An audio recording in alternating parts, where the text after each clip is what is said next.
Bom, gente, bom dia.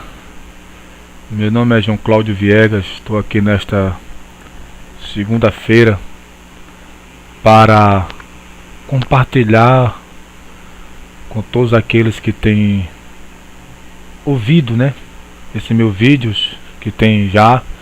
Eu quero agradecer, né, por aqueles que têm ouvido e que é a palavra do Senhor que eu procuro aplicar no máximo detalhe, né? Eu queria falar nessa manhã sobre Cristo, sobre Jesus, né? Porque eu tenho ensinado na Bíblia acerca da divindade de Cristo. E quando se trata da divindade de Cristo, de que Ele é Deus, né? Então muitas vezes algumas pessoas pensam, mas Ele é o Filho. Tudo bem. E o Filho não é Deus, não? Né? Porque se a gente for encarar apenas Jesus como o Filho, como apenas superior, né, inferior, e nós devemos entender isso nas cartas, a carta ao apóstolo Paulo, que o apóstolo Paulo escreveu para os filipenses, que a gente entende melhor ali o que significa quando diz que o verbo humanizou, né, se fez carne. E quando a gente olha para Gênesis 3, o versículo 15, devido à desobediência de Adão e Eva a ter dado ouvido à voz da serpente, né, que distorceu tudo, e Deus ali dá uma sentença à serpente no versículo 15 do capítulo 3 de Gênesis, que da semente da mulher nasceria um que esmagaria e feriria a serpente, a cabeça da serpente, esmagaria.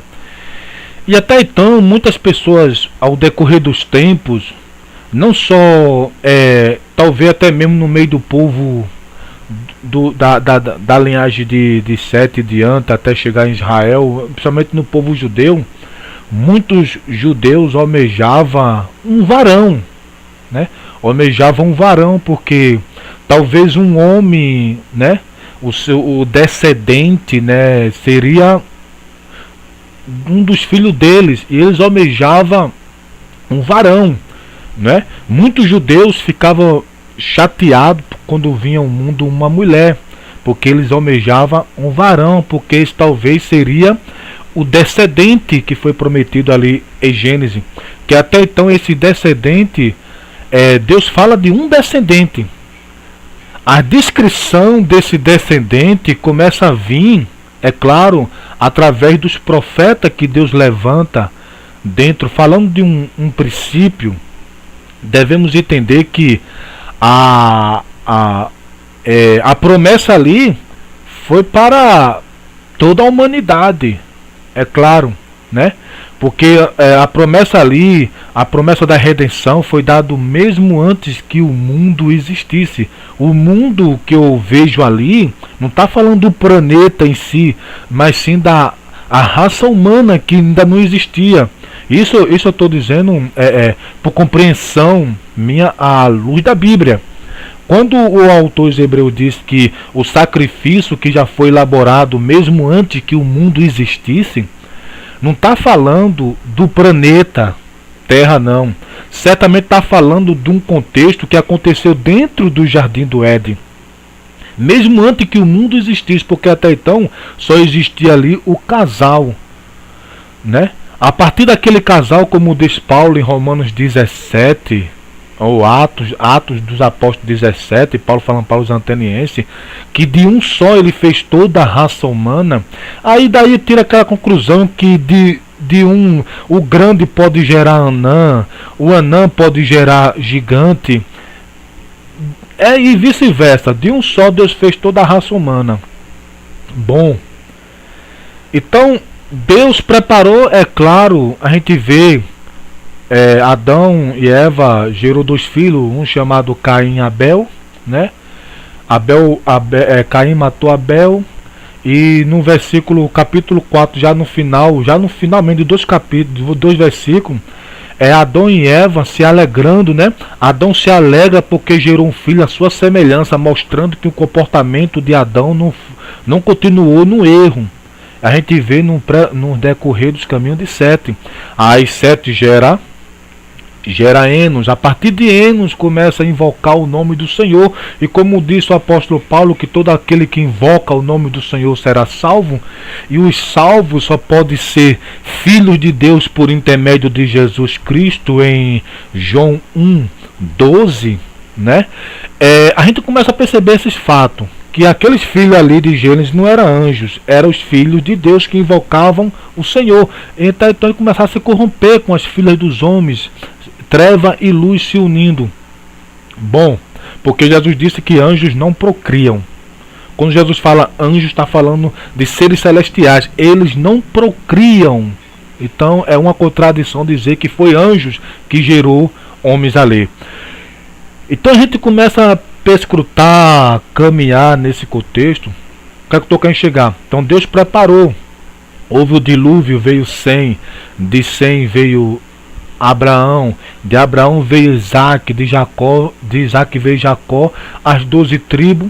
Houve aquele cativeiro no Egito. Quando eles saíram, foram em busca a terra das nações, que era toda Canaã. Está escrito em toda a Bíblia que Deus deu toda Canaã para Israel. E o objetivo dos inimigos de Israel ali no Oriente, não estou nem aí com questão política, é profecia bíblica, né? Independente da política, da democracia ou de qualquer coisa, mas o que vai prevalecer no fim dos tempos é as profecias bíblicas. O Deus de Abraão, Isaac e Jacó, ele vai cumprir, né, todas as profecias feitas a Davi. Uma delas que Deus disse que ia restaurar os tabernáculos caídos de Davi, para que ele fique como no tempo de Davi, né? Então vamos presenciar isso um dia, independente de quem aceite ou não, de quem queira ou não. A Bíblia é a verdade, ela vai prevalecer como verdade, porque nela contém as palavras de Deus. E Deus jurou por si mesmo, dizendo que os judeus duraria para sempre. Para aqueles que querem destruir esse povo judeu, não vai funcionar, né? O trono de Davi será como os dias dos céus, porque quem se assentará nele é o Cristo, o eterno, o Deus Todo-Poderoso, né? Bom, a gente começa a perceber. Então, até então, alguns judeus só desejavam um filho varão, porque ele pensava, né? Eles pensavam que um dos filhos dele poderia ser esse que esmagaria aquele que promoveu e trouxe o mal para o mundo, né? Mas Deus começa a mostrar que é da semente da mulher. Isso implica que esse varão que iria nascer não teria nenhuma participação da natureza do homem, porque nós nascemos em pecado. Hoje é comprovado pela ciência, né? É comprovado pela ciência o tal do espermatozoide que fecunda dentro do óvulo da mulher, e assim não tem, e gera uma criança, seja ele homem ou mulher. Então aquele DNA que sai no espermatozoide do homem, o homem já torna-se corrompido dali. A corrupção já vem do homem, porque foi o homem, que tudo saiu do homem. A mulher saiu da costela do homem. Então por isso que o homem torna-se responsável de tudo. Então o DNA, quando o homem comeu, o homem se corrompeu. Então tudo, o DNA do homem, quando sai do homem, é injetado na mulher. O filho, por isso Paulo diz, todos pecaram e destituídos estão da glória de Deus, né? Aí é onde entra a grande questão. E Cristo? E essa semente da mulher? Vamos entender? Depois veio a lei. A lei pediu o homem nascido de mulher sobre a lei, ou seja, a lei pediu o homem nascido de mulher sobre a lei. A lei que foi dada ao povo judeu, os decálogos, as alianças, as promessas, né? Então pedia. Então aí veio a grande questão, como a gente vê lá em Lucas, que diz, e nos evangelhos, quando Maria recebe o anjo, né? o anjo Gabriel, o mensageiro, dizendo: olha, achaste graça diante de Deus, porque tu fosse escolhida para ser mãe de um varão. Como poderá suceder isso? Porque homem, eu não conheci homem nenhum. Veja onde entra o mistério.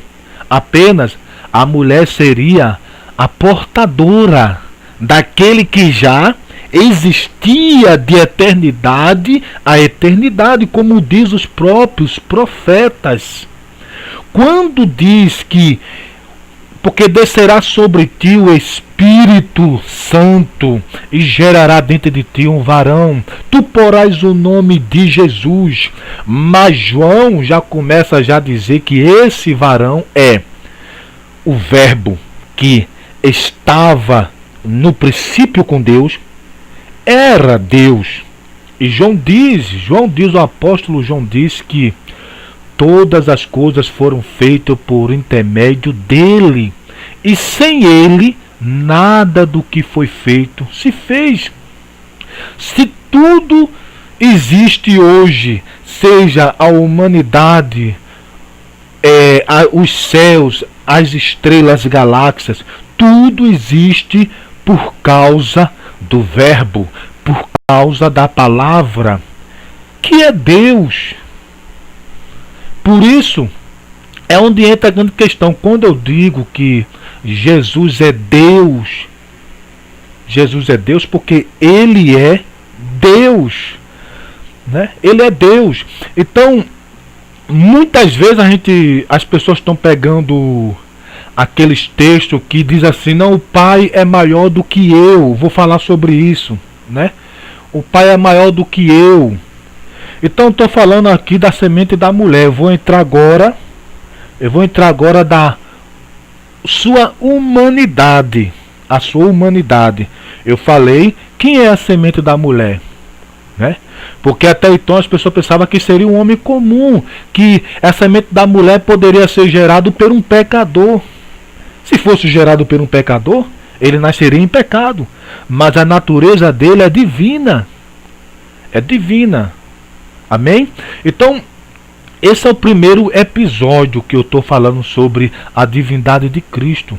Estou falando dele em Gênesis, que ele é a semente da mulher, né? A mulher foi a portadora do Messias. Amém? A mulher foi a portadora do Deus Todo-Poderoso que deveria vir ao mundo para nascer. Esse é o episódio ponto 1 da mensagem de João Cláudio Viegas, diáconos e consagrado pelo Senhor Jesus e comprovado por alguns também, né, na terra. Em nome do Senhor Jesus, amém.